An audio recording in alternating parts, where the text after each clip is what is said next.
Hi and welcome to Wine and Food and Two Riders. Today we're going to make hot pepper jelly in our kitchen here. The peppers are from the garden.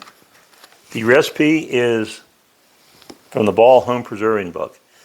I trust Ball and I trust the USDA book on putting up food.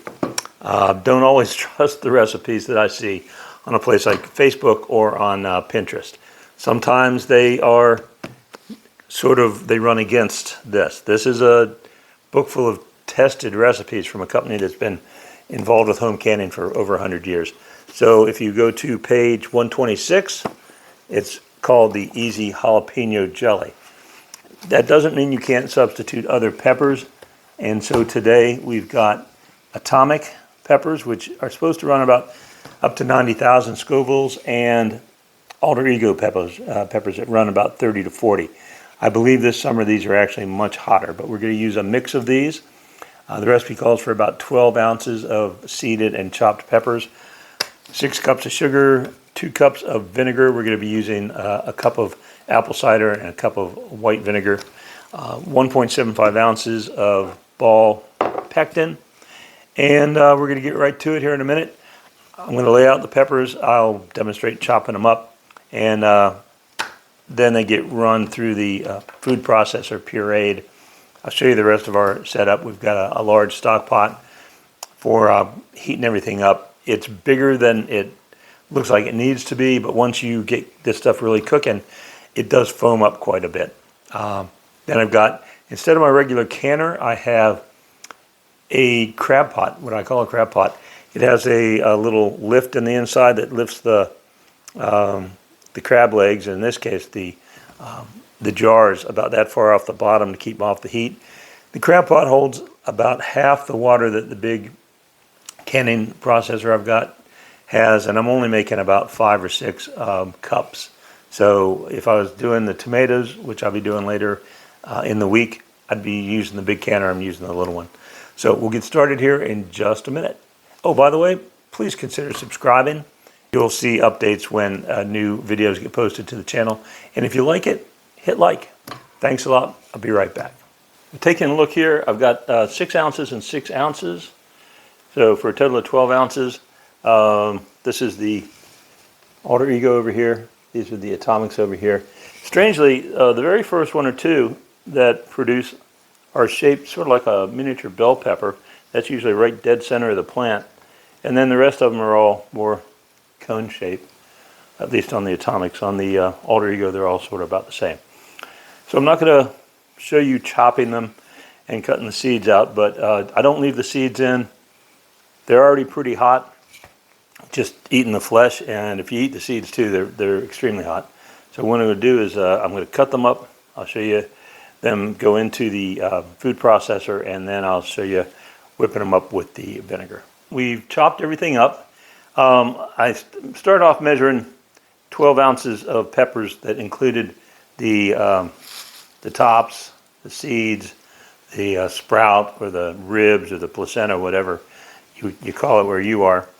And once I chopped them, I got down to about 8 ounces. So I added some more, got to a little over 10. So I'm going to be making some gazpacho tomorrow. And so I cut up one of the green peppers, about 2 ounces of that, and added it in. So here they go. I ended up getting a bigger jar too, because I didn't think I had quite enough. So now I've got a blend. There's a cup of cider vinegar, a cup of white vinegar. I'm going to pour in just about a cup. And I'll tell you what, my eyes are burning just a tiny bit from all of the goodness here that we've got going on. See if I can zoom in a little bit. I'm still wearing these nitrile gloves, so the touch ability of this thing is not what it would normally be. I'll move this over. Yeah, you can see it pretty good there. And put on the lid. And I'll tell you, when you're doing this, be careful opening the lid after you have ground it, because if you're using real hot peppers like I am, they put off an odor, a strong odor. So basically you want this to very, very liquidy, where you almost see no chunks. I get a little spatula here. Push this stuff down off the sides. And once this is really chopped very finely, and then it's cooked, and this recipe in the ball book calls for cooking this with the addition of the sugar and the extra vinegar. Cooks for about 10 minutes. After it's boiled for 10 minutes, the pectin goes in, which is the thickening agent, cause it to gel. It only cooks for a minute, and at that point it goes into hot jars and into the hot water bath. So here we go, we're going to blend it up a little more. And I'll tell you, these are some hot peppers. They might be a little hotter than last year. I used the same variety last year, the Alderigos. Made a delicious jelly. But it does seem like it's going to be a little bit hotter this year, but I think that's okay. All right, let's take a look. This stuff's going to go into the pot. We'll move the camera and show you what's going on here in just a second. What we're going to do is, got 6 cups of sugar that we need to add. I'm going to put right here. And then the remaining cup of vinegar. And then now we add the puree, which I'll pour it on in. Clean out the jar here with a spatula. And then once I get the other 2 cups of sugar in, I bring this to a boil over relatively high heat. It's on 6 out of 10 right now. And that keeps it from getting out of control. Give myself a wooden spoon. And basically, the ball recipe calls for this to boil for 10 minutes. Now, what I did say earlier was that I don't trust recipes from Pinterest and Facebook. And it doesn't mean I don't trust any recipes, but I don't trust canning recipes. Same thing with some of the YouTubers that I've seen. Some people, they just have it in their mind that they want to use different methods that are not recommended by the USDA or by Ball. And if they want to do that with their family, that is great and that is fine. But the entire time I was growing up, we were always told that you didn't want to have botulism in your food. And that botulism was a poison, which it is. And in fact, Botox uses the botulism toxin to sort of paralyze people's muscles. Now, interestingly, I never really heard about Botox until about the time the Walking Dead series came out, which is interesting. So I don't know, you know, I mean, are we making zombies out of people for cosmetic reasons? Maybe so. Anyway, I avoid Botox. So I follow the 2 Bibles of canning, which is basically the Ball book and the USDA book. And I've never had a problem with any of my food getting weird. So, beautiful red puree here. This makes a really colorful jelly. And I've got my jars. I washed them in the dishwasher. Then I washed them with hot water. Then I put them in the oven, turned the oven to 210, which is the temperature of boiling water, and left them in there for 10 minutes and then turned it off. The jars will be plenty hot that when this hot liquid goes into them, it's not going to cause any cracking. But instead of having them in the hot water here, it's kind of a pain to pull those out. Once you do some canning, you'll know. Yes, a lot of people say keep it in the hot water. I keep it in a hot oven after sterilizing them. It's the same effect, basically. I'm going to heat up my lids in hot water back here, and I'm closer to putting them on. And then I fill a jar at a time. I put a lid on, put the ring on, I do another jar. The reason I don't do all the jars is if you've canned for a while, Sometimes, you know, something happens, a distraction will come around. If you bump over one jar that doesn't have a lid on it, you go, oh man, that's really terrible. Now you got to realize too, this is a whole lot of sugar. If you bump over 2 or 3 jars of jelly that hasn't gelled on your floor, you've got a mess that you do not want to have. So that's just a thing I do. All right, we're gonna let this get going, and once it gets boiling, I'll show you putting in the pectin at the end. This has been boiling now for a while. I'm thinking about 7 minutes or so out of 10. A lot of the jelly recipes call for 1 minute of boil. So, but if you can see, this is foaming up like crazy. It's a hard, heavy boil. What I'm going to do now is put the pectin in and then boil it for a timed 1 minute. This water is not quite ready to boil, but that doesn't matter because you can bring it up to heat after you get the jars in. And what I'm also going to do now is show you, I've got the jars in here. I usually take out 2 at a time and fill 1 at a time.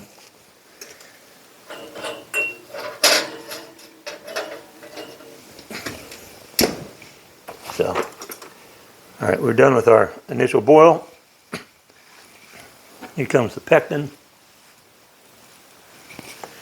And this you're supposed to stir continuously till it's all dissolved, and this comes back to another boil, and it's going to come back frothy again. Some of the recipes that you'll read some other places, they talk about putting the pectin in and boiling for 10 minutes, and almost none of the pectin, well, there's only 2 big ones, Sure Gel and Ball. They don't usually talk about boiling it for 10 minutes. They talk about boiling the jelly with the pectin only for a minute, a hard boil. So this is at 3. I'm going to go ahead and turn it up. And as you can see, all that foaminess has gone away because it quit boiling. But we'll get it back with a little bit of heat, cook it for 1 minute, and then 2 things that if you do canning that are entirely invaluable. One is this jar lifter, and that allows you to pick up a jar, put it down into boiling water, and pick it up without it falling or getting weird. Okay, so now we're at 1 minute. Time 1 minute. Stir it constantly. This stuff is really smelling great too, by the way.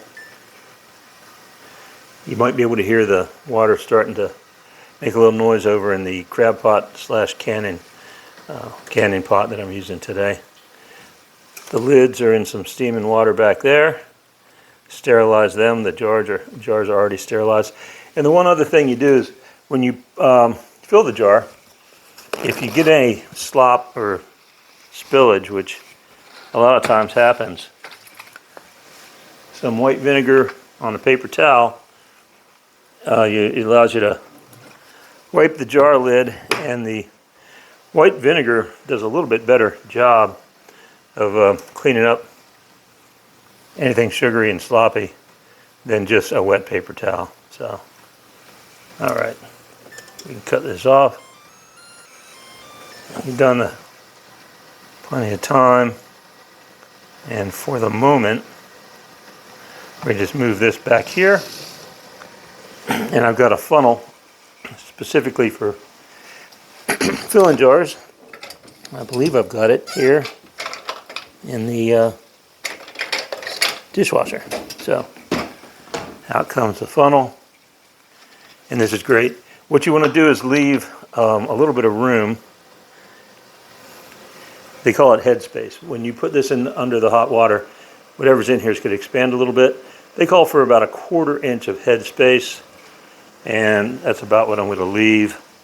I'm going to pull the lids a little closer, get out my handy tongs for lifting the lids out of the water.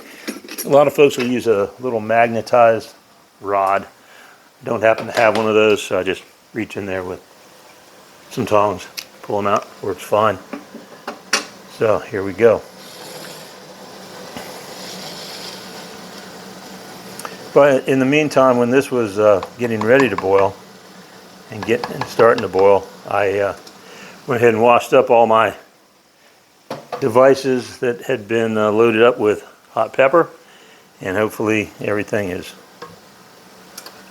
all removed, has all the excess pepper heat removed from not only the jar that I use for the food processor, but the knives, the cutting board, everything else.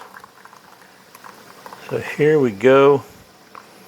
We got about a 1/2 inch of headspace. And we got just over a 1/4 inch. And you don't want to fill it up too high. If you do, when this stuff expands, you got a chance of having it actually push the lid open and push whatever you're canning into your water, canning water, which is not great. All right, so we got a hotter ring. Oh, forgot to wipe the thing down.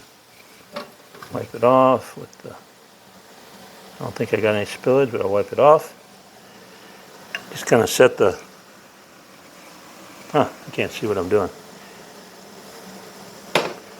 I filled it up. I set the lid on. Now this thing's still pretty darn hot because that's been boiling, and it's above the regular boiling temperature because of the addition of the sugar, so it's above 210. But you just put the lid on, finger tight, and put it over there in anticipation of going into the hot water bath. So here we go. We've got our jelly, and you cannot see any particles of pepper whatsoever. You can see a few seeds floating through here. I did not get all the seeds out, but this is just a nice translucent, pretty red color, and I guarantee you it tastes better than it looks, and it looks pretty darn good. I need to get out another jar. I got something to do with my, a little over a 1/4 inch. I'd rather have a little extra room than not enough room. And again, tongs, flop these rascals around a little bit. There's one. Pull out a ring. Actually, I need to put in a couple more rings.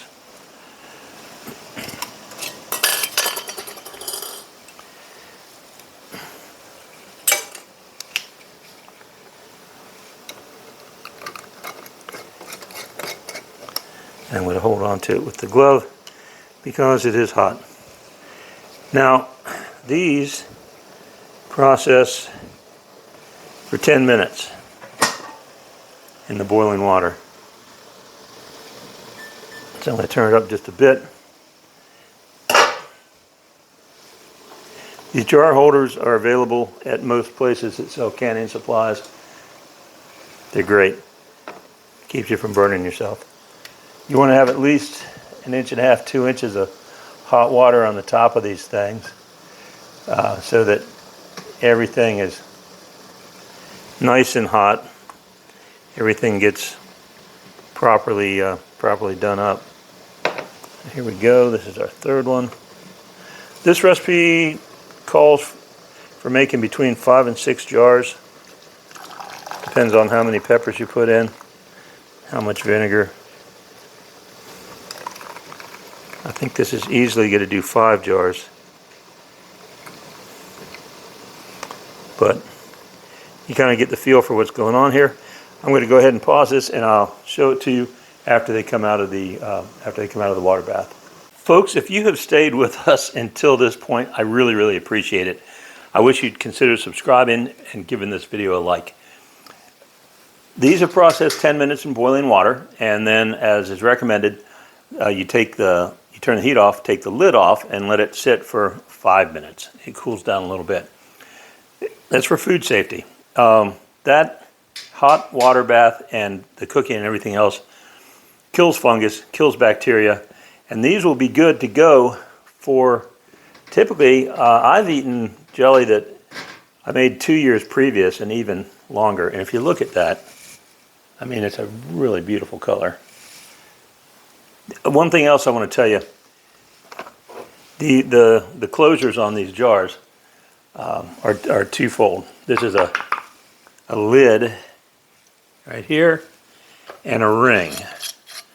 The rings, you might have heard a pop there. It shows that it's sealed. The rings can be reused for years and years. The lids are a single use only. And if you go, wow, you know, my neighbor moved or my uncle passed away and left me a whole bunch of stuff he hadn't used in 5 or 10 years.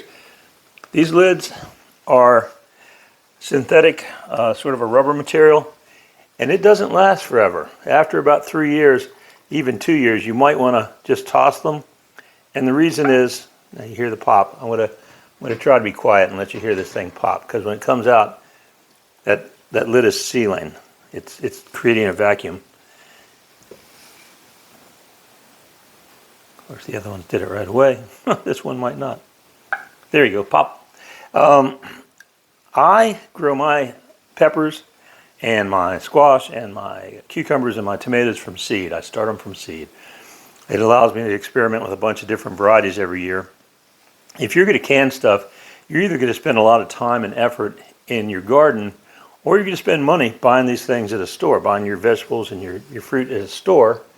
And to go cheap on the lids it's a fool's bargain, because if you get a bad lid, you put all that money and time into making this, and you could have just spent, I don't know, I think this is like $5 for 12, so it's about 50 cents a jar. And but it guarantees you a good outcome, and that's what you want.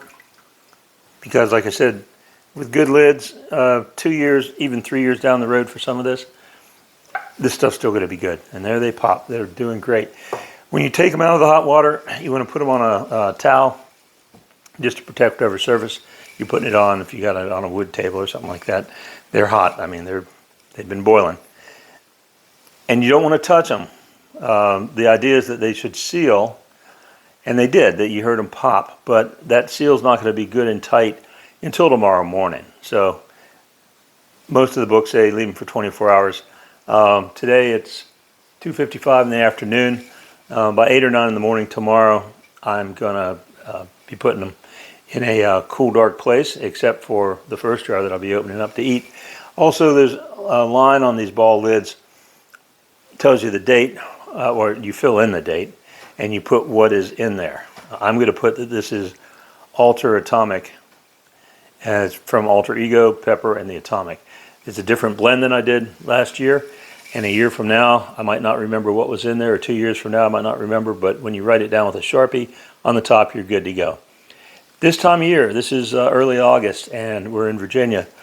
This time of year, when you go to your places like Kroger, maybe a Walmart, Tractor Supply, finding lids is a little tough. I've got a full box of 12 and about, I think, 9 more in there. So I'm going to be in pretty good shape for a week or so with the tomatoes that are coming up.